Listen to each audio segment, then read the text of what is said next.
Yay! After a 3-day break, which is 3 days too long from running, got back out there, 5.5 miles, average 7 minutes 44 per mile pace.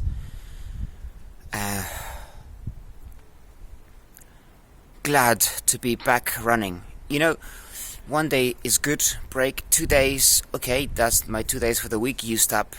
But when I woke up today and I had a massive long list of things to do, it's bank holiday weekend, it's family's birthdays, so much stuff to get done ahead of the month coming up. And it just felt that sort of hard, almost sickly feeling when you think that your running program's slowly slipping through your fingers. So pleased to get out there today. I took it a little bit easier on the run because now I've got tomorrow's long run to do, and hopefully I can do about 14 miles or so, and that would mean that I would have ended the week with the mileage that I was aiming at, which is around 32 miles, as we're starting back up from last week's, which was easier recovery, sort of adaptation week. And then every week from now on, we pick up the mileage by a couple of miles each week. So really pleased to go out there and get some miles, get some running. I didn't push it so that I could get up tomorrow morning, hopefully, and go and do the long run and not feel very tired from today. I've been looking at lots of videos about ultra running and looking at the principles, which do apply to marathons as well.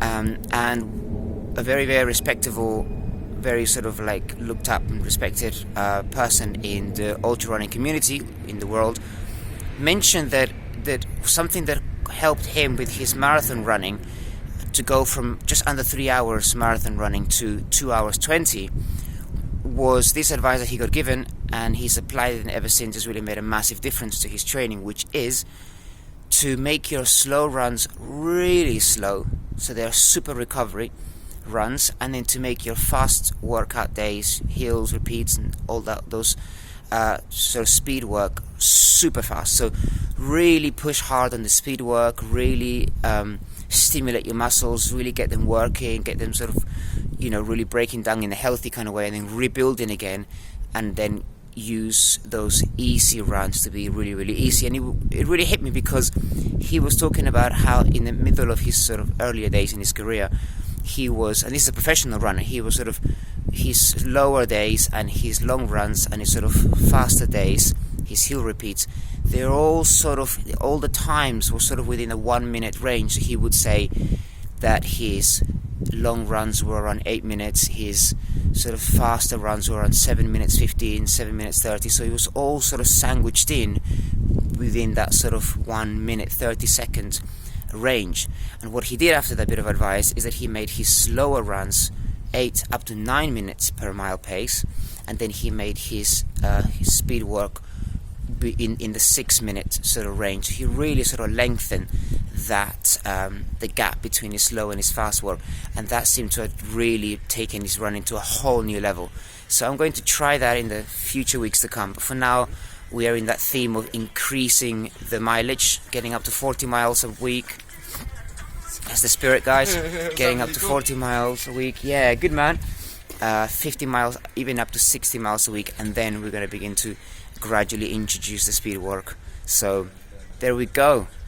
Fun times, keeping the dream alive, and thanks for all the encouraging messages that I get from you guys on Strava and on YouTube.